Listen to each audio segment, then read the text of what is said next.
COP 21 Made in Africa. COP 21 Made in Africa.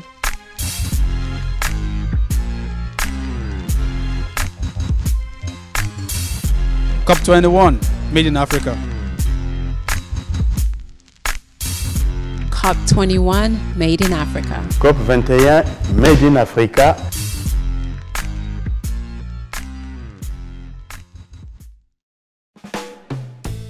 Le 21e siècle sera celui de l'Afrique. Depuis une dizaine d'années, le monde utilise tous les superlatifs pour s'extasier sur le développement économique de l'Afrique. Que ce soit dans les nouvelles technologies, Internet, smartphones, les constructions d'infrastructures, autoroutes, universités, hôpitaux ou encore l'agriculture, le monde investit en Afrique. Le documentaire COP 21 Made in Africa a recueilli les témoignages de personnalités africaines présentes à Paris qui croient à l'émergence d'une économie verte Made in Africa. La problématique à la COP 21, elle est très simple, elle est en même temps compliquée. Vous savez, l'Afrique a besoin des industries, l'Afrique a besoin de se développer, l'Afrique a besoin d'investir massivement sur l'agriculture. Et nous avons besoin aussi de transformer nos matières premières. Donc finalement, nous allons peut-être arriver un jour à, comme les autres pays, qui sont la France et les autres pays industrialisés, on va commencer à polluer. Mais je pense que la conscience humaine fait que on peut penser à une autre stratégie, ne pas faire l'erreur de ces pays-là qui sont aujourd'hui, où on se retrouve avec une masse de carbone immense, où on pollue. Je pense que l'Afrique a une chance, on n'a pas commencé encore à polluer à grande échelle, nous sommes pollués nous, et donc nous allons profiter d'un système que les Nations Unies ont mis en place, qu'on appelle le système carbone, pour essayer de valider les stratégies pour avancer sur le développement et pour essayer d'acter l'émergence de nos pays. La COP 21 et l'Afrique, c'est quelque chose qui ne peut pas être, dissocié. Parce que ces problèmes de climat, il est vrai, l'Afrique pollue moins, mais nous pouvons commencer à nous préparer à ne pas tomber davantage dans les situations difficiles que produise le climat. Donc on peut commencer aujourd'hui à mettre en place des processus qui permettront que nous ne soyons pas autant dévastés, quoi, pour nous et pour nos enfants et ces populations qui souffrent déjà. Parce que, quel que soit le cas, l'Afrique est touchée. La COP 21, ce n'est pas qu'une affaire de degrés Celsius, en dessous duquel il faut maintenir la température, l'élévation moyenne de la température de la Terre. C'est la vie des gens qui est en jeu, c'est donc du concret. Et justement, en matière de concret, le Bénin a initié ce projet, donc Lumière pour tous, dont l'objectif est de fournir à plus de 2 millions de familles des kits solaires pour éclairer et offrir de la connectivité, c'est-à-dire permettre à ces 2 millions de familles, il faut multiplier en moyenne par 4 le nombre de personnes qui seront directement touchées par cette initiative, avoir de la lumière. Ça permet déjà aux enfants d'étudier le soir, ça permet de créer du lien social au sein des familles. Le volet connectivité permet aux utilisateurs de ces kits solaires d'être reliés au monde. Ce qui, au plan économique, au plan social, change beaucoup de choses. Donc il s'agit d'une première mondiale.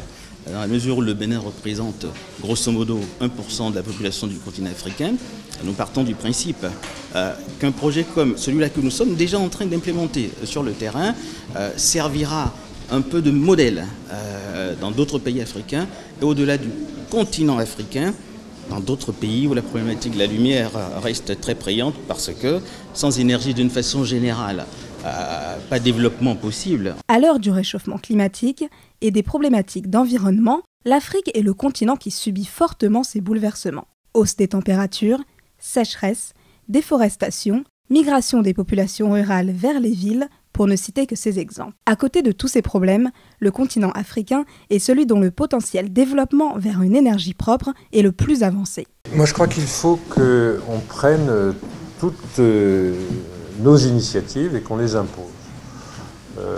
Et que, au fond, on sera suivi par un certain nombre de pays qui acceptent de reconnaître que ça a des mérites d'accélérer l'adaptation en Afrique et que c'est normal de le faire parce qu'il y a une justice, comme l'a dit d'abord le Premier ministre indien puis le président français, il y a une justice climatique, il y a même une morale climatique. Donc, je pense que ces idées ont progressé, mais il faut qu'on parte de nos volontés. Le président du Sénégal a proposé et a revitalisé le projet de grande barrière verte sahélienne. Si c'est le projet de l'Afrique, et nous soutenons ce projet, l'Afrique doit imposer ce projet. Elle peut en financer une très large partie, ça c'est le fait nouveau, c'est que l'Afrique a des marges de manœuvre qu'elle n'avait pas il y a 10 ou 15 ans. Et, à mon avis, les bailleurs de fonds se rangeront là-dessus. Si on doit gérer complètement autrement la forêt équatoriale, c'est parce qu'on l'aura décidé. Et d'ailleurs, les pays du bassin du fleuve Congo l'ont décidé. Et ils ont déjà commencé à beaucoup changer l'exploitation de la forêt et la régénération de la forêt équatoriale. Si on décide d'avancer avec le barrage d'Inga, qui serait la plus grande source alternative d'énergie par rapport aux énergies fossiles, c'est parce qu'on l'a décidé. Et ensuite, on fera venir les États occidentaux sur ces sujets. Cette terre, elle appartient à tout le monde. Et je ne pense pas que si on réfléchit de manière très fermée en disant « bon, nous c'est l'Europe, nous c'est l'Afrique, nous c'est les États-Unis, ainsi de suite », s'il y a des dégâts climatiques et le changement climatique, il est partout. Nous nous en rendons compte aujourd'hui. Par exemple, de là où je viens, la saison des pluies a changé. C'est-à-dire 1 ou 2 mois après, elles changent, elles deviennent plus violentes, ainsi de suite. Et cela se passe ailleurs, quand on voit les tsunamis qui se passent dans d'autres régions. Donc je pense que, j'espère que le bon sens et la justice équitable, elle va prévaloir, parce que ce que demandaient les chefs d'État africains et la plupart des pays africains, disent nous polluons moins, nous voulons faire encore plus d'efforts avec vous, mais ce manque à gagner doit être compensé. Et je crois que c'est cette position-là qu'ils avaient. Je ne sais pas à cette heure-ci où est-ce qu'on en est, mais je pense qu'il y aura une réponse, étant donné que la plupart des pays africains, pour une fois, ils parlent d'une même voix en ce qui concerne ces points précis. Et quand on est ensemble, la voix porte mieux et j'espère qu'il y aura des avancées, en tout cas, des points positifs là-dessus. Depuis la révolution industrielle, à la fin du XIXe siècle, les pays occidentaux ont basé leur croissance économique sur des énergies polluantes telles que le charbon et le pétrole. Or, ils font face aujourd'hui à une obligation de transition écologique. Il est impératif pour ces pays de réduire radicalement les conséquences du réchauffement climatique. Forte de ses richesses naturelles, l'Afrique a une chance extraordinaire de devenir le continent innovateur pour transiter immédiatement vers l'économie verte. On citera notamment ses fleuves abondants, le Nil, l'Akavango, les chutes Victoria, le fleuve Congo et le fleuve Limpopo, ses forêts tropicales et sa biodiversité, son soleil omniprésent presque toute l'année. Consciente de ces avantages, l'Afrique est venue à la COP21 avec des solutions concrètes. Malheureusement, le constat que j'ai fait est très simple, c'est que depuis 1992, la première COP, en réalité à Rio, en 1992, les Afriques n'ont jamais eu l'opportunité, la superficie pour exprimer et leurs préoccupations et leurs réalités, puisqu'aujourd'hui on se rend compte que l'Afrique subit les affres et les attaques de ce changement climatique, alors que tous les pays occidentaux et les pays qui aujourd'hui polluent, le premier d'entre eux c'est la Chine ou les États-Unis en deuxième position. Ces pays, on a le sentiment qu'ils ne prêtent pas assez attention au continent africain, à ses populations. Et je pense que les chefs d'État africains ont une véritable responsabilité aujourd'hui. Ils en sont conscients, je pense. Et je formule le vœu, les Afriques n'en forment plus une seule voix, une voix unie, une voix fraternelle, une voix solidaire, pour laisser entendre la réalité d'un continent qui souffre de ce changement climatique, justement. Depuis le début du processus à Rio, la République du Congo a toujours participé à toutes les conférences des parties. La deuxième raison, c'est qu'en matière de protection de l'environnement et de lutte contre la production des gaz à effet de serre, la République du Congo est un modèle. D'abord parce que nous avons plus de 60% de forêts qui couvrent notre territoire et que nous préservons jalousement. Deuxièmement, parce que nous avons avec l'Union européenne un processus de certification des bois qui permet effectivement de garantir la traçabilité de tous ces bois. Troisièmement, parce que nous avons un projet que nous appelons projet national d'afforestation et de reboisement qui doit porter sur 10 ans pour couvrir 1 million d'hectares de forêt. Et puis, quatrièmement, parce que nous avons beaucoup d'aires protégées dans notre pays que nous essayons de sauvegarder à la fois pour protéger la faune, la flore, les habitats de cette faune, mais aussi l'essentiel des espèces, qui sont des espèces de plus en plus rares, que nous sauvegardons à la fois pour l'intérêt du tourisme, de l'écotourisme, mais aussi pour l'instruction de toute notre progéniture.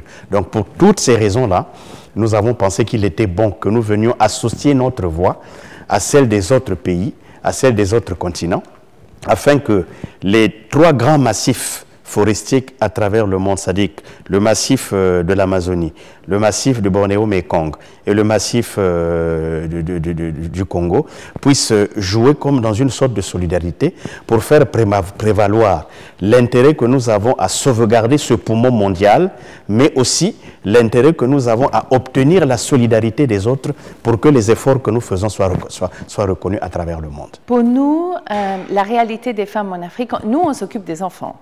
Aux Africains, on s'occupe de l'abandon des enfants, et quand on dit abandon, quand on dit enfant, on parle toujours des mères, parce que la mère est la figure pérenne dans la vie de l'enfant, la famille, et qu'il faut aussi engager les hommes pour faire leur rôle dans la famille. Donc pour nous, en parlant des familles, en parlant de la vie des enfants, en essayant de travailler contre l'abandon, les engagements climatiques qui vont être pris à la COP21 vont avoir un énorme impact sur la vie des gens.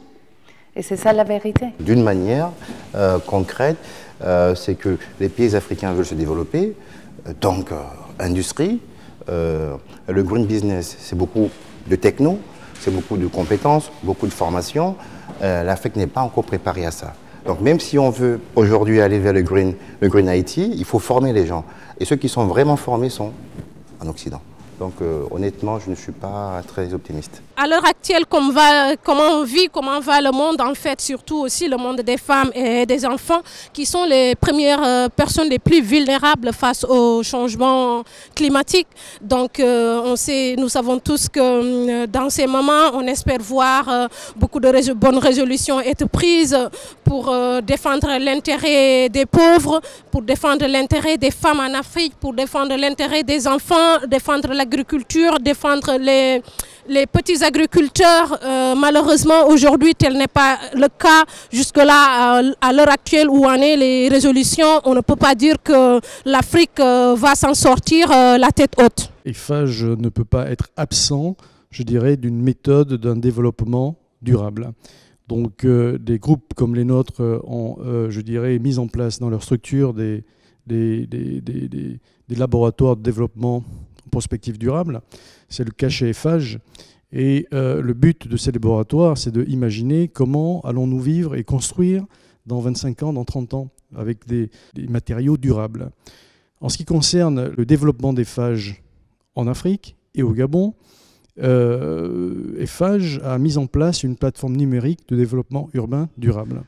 Cette plateforme, cet outil numérique, est un outil qui servira je dirais, d'aide à la décision des personnalités politiques, je dirais, locales. Et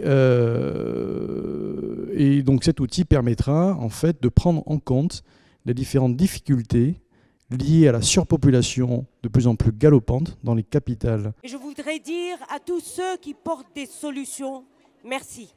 Je voudrais dire aux entrepreneurs, aux entreprises, merci parce que vous avez compris. Vous avez compris qu'on n'a plus besoin de faire des speeches. Et généralement, nous, les politiciens, on sait faire des speeches. On a besoin d'action parce que le temps n'est plus. On est en retard. On n'attend pas les défis des changements climatiques. Nous les vivons. Nous les vivons dans de nombreux pays du monde. Nous les vivons en Afrique.